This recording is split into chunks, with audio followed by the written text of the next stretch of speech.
Hello, everyone. Deb Haaland here. I am sitting in my apartment in Washington, D.C. Finished votes yesterday, and I am so happy to see that some of you are joining me.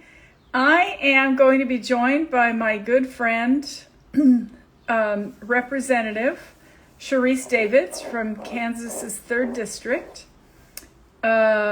She is going to join me here, and we're going to talk about Women's History Month, which is such a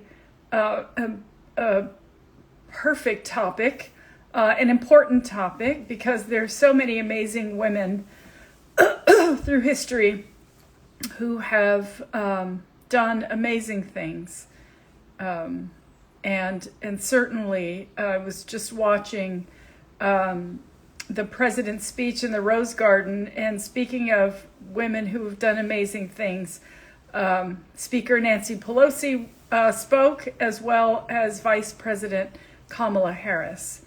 And so we are surrounded by strong, smart, brave, fierce women.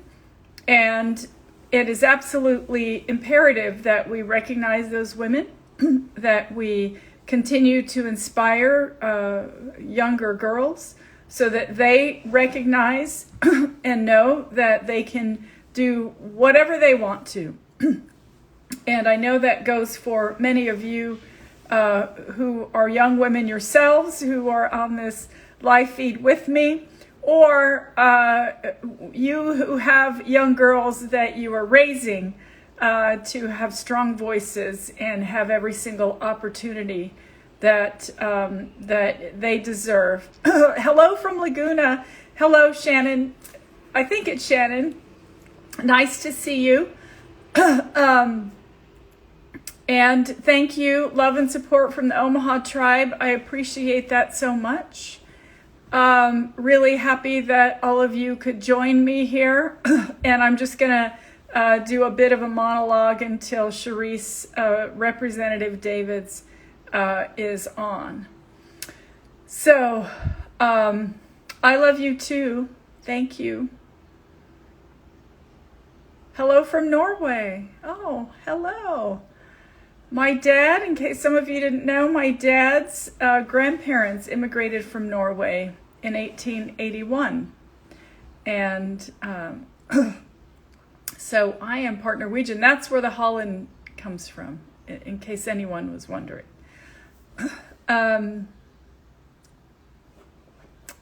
Thank you, everyone. I see all your concerns, and I appreciate you reaching out to me. Women's History Month for the month of March. And you know what y'all can do is, as you're commenting here, you can put in the comments a woman throughout history, anywhere in history, who has inspired you or who you feel has helped you. And I know so many people, you know, they give just fierce respect and love to their moms, to their grandmothers, to their aunties. Yes, those people who raised us deserve absolutely to have respect and love showered upon them. And so please feel free to mention those women, but also if there's any other women throughout history, famous or otherwise, who you feel deserve to have our love and respect, thank you. I see my mom, thank you. Frida Kahlo, agreed. I just saw the Frida Kahlo exhibit at the New Mexico Museum. It was absolutely amazing. You can go online and reserve. There's Rep. Davids. Go. She's coming on, everyone. Guatsi. Thank you. There you are. Oh, hello. How are you? I'm good. I was just realizing how I am. obviously am not an expert on. On I social started off media? like this.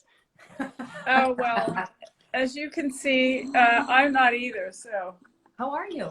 it's okay. I'm good. I'm good. It's good to see you. And I was just, I was in my monologue and I asked people to put in the comments like a woman throughout history because of Women's History Month who they love, respect, and honor.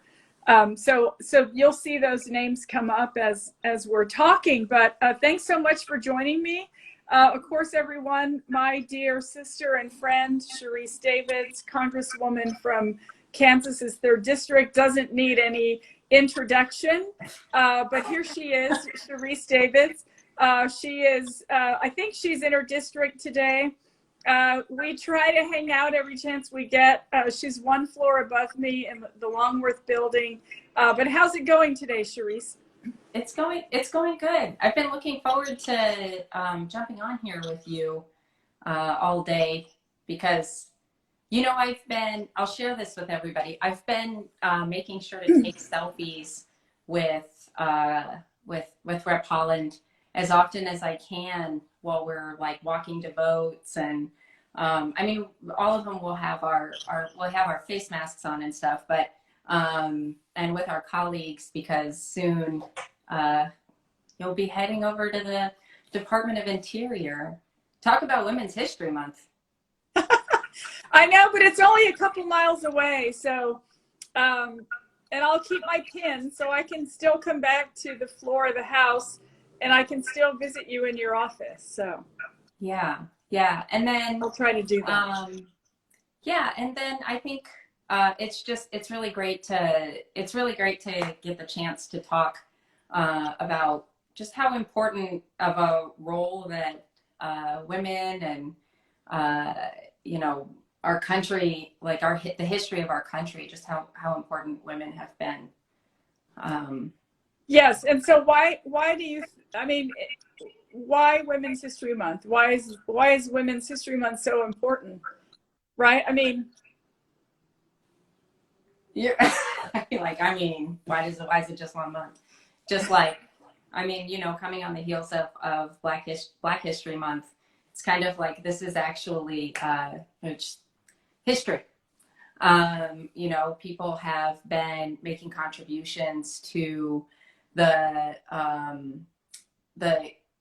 fabric, I would say, the fabric of our country for so long. And actually, I think about this a lot, how, when you and I got elected in 2018, there were so many history makers and first time for this, first time for that, first time for Native women to be elected to Congress. And I think that one of the things that it highlighted to me was, of course, it was exciting, and I've loved serving with you, but it's 2018. We still have this many firsts, and right. I think that understanding our history can be part of how we are intentional about offsetting some of the inequities and inequalities that we've seen for so long. Yes, absolutely. And in fact, it's discriminatory policies that blocked so many women throughout our history from fully participating in our country. It's led to long-term disparities in wages and representation and opportunities that we're still tackling. There are communities of color, the lowest representation in higher education, the lowest representation in, CEOs of companies and things of this nature. So, Sharice, who is your shero? I'm just curious. I'm sure you have a bunch of them. And besides your mom, because she's my shero too. Oh, well, I was of course going to say that, like, I think the easiest answer to that question is my mom.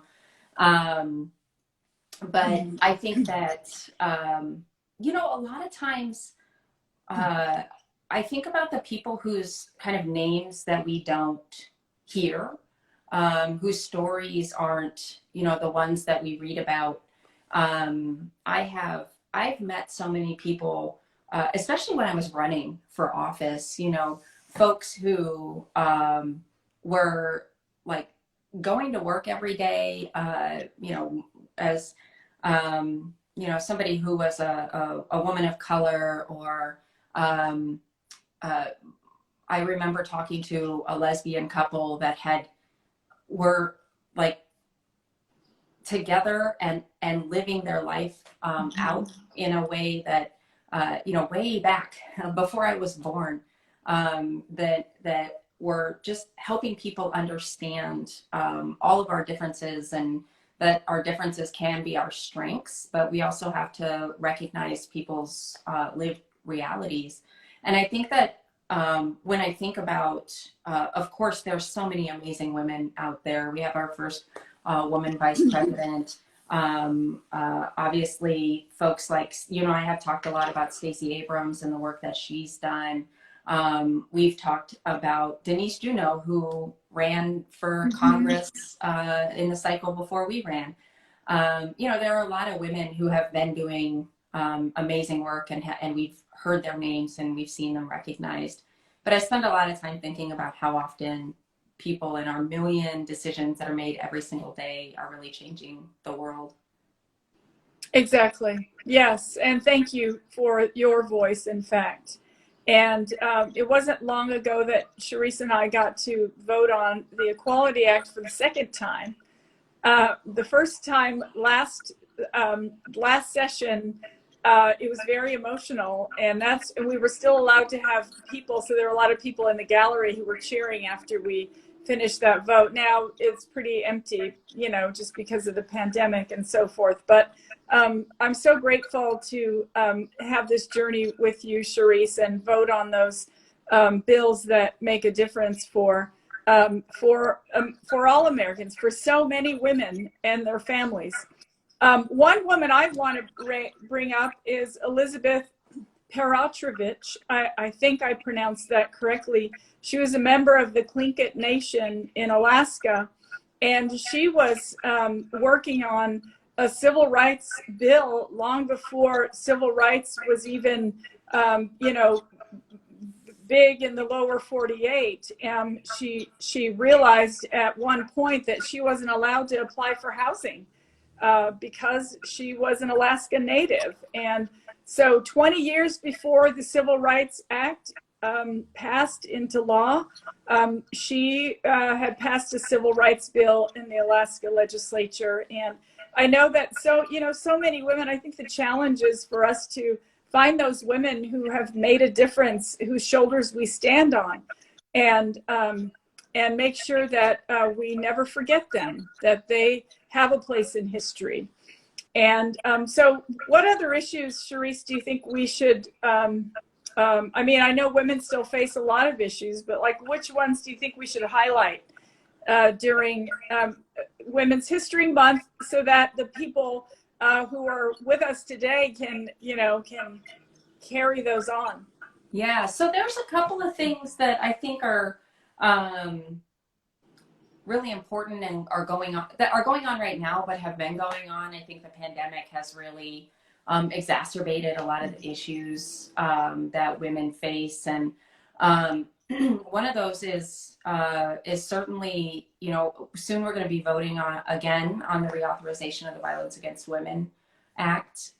We voted on that in the last Congress, and you know, Native women in particular were, you know, and in large part due to a bunch of the work that your office was doing in the last Congress. There were some really important amendments included in VAWA, or the Violence Against Women Act, specifically addressing the murdered and missing Indigenous women crisis. And I think that's something that folks can see us working on coming up. And then I think that it's really important to be thinking about the ways that, you know, access to childcare, which folks always consider to be a women's issue, this is a societal issue. You know, this is like how we take care of our children and our families is, it impacts all of us. And I think that that's something that we have to be mindful of and be thinking about. I know the recent relief bill that we passed and that the president signed will hopefully help address some of those needs. But that's something that we have to be thinking about. And then one of the things that I have been very focused on is mental and behavioral health access, and particularly like trauma-informed care and that sort of thing. Again, you know, there are lots of issues that impact women specifically, but this is a societal thing that we have to make sure that we're taking care of our whole selves. And unfortunately, women are often left out of that conversation. It's harder to access healthcare in all forms, including our reproductive rights and, you know, autonomy over our own bodies. Yeah, those are some of the things I think about. And why, and definitely why we need more women in public office. Everywhere, people. State legislatures, school boards, city councils, county commissions, Congress. Yes, we need more women to step up and run for office. So, and I know Sharice supports that wholeheartedly. I know we're running out of time here. I really want to thank everyone for hopping on, and I've been reading your comments, and I'm going to go back and read them in earnest when I'm not live. I'm so grateful to all of you for caring about the work we do. Sharice, I love serving with you. I'm going to miss you too, but we're not far away. So we'll still, you know, we'll still meet up and go for walks. You know, yeah, go for walks and huddle about things we need to work on. So. Yeah. Well, and I also want to say that, you know, I'm particularly excited about the prospect of you taking the helm at the Department of Interior, of course, because of the impact that it'll have on tribal and Native communities, but also because I know that you have been an advocate and a strong steward of our lands, and I say that really broadly because that's really one of the things that we all have to think about is the stewardship that we have and the responsibility we have to each other and to the place we call home. And so I'm very, very much looking forward to continuing to serve with you in a different capacity, but I'm gonna really miss having you as my colleague in the house. You won't have anyone to bring you peanut butter sandwiches. That's true. No, that's true. We're checking to make sure that I wait. Okay, everyone. Thanks so much for tuning in. Governor Lewis, I see you're on. Thank you for joining us. And look, everyone, celebrate a woman in your life. Women's History Month. We owe it to all the strong, fierce women who have come before us and who are with us now. And Sharice, I love you so much, and we'll talk again soon. I love you too, Deb. Okay. Bye, everyone. Bye, everybody. Bye.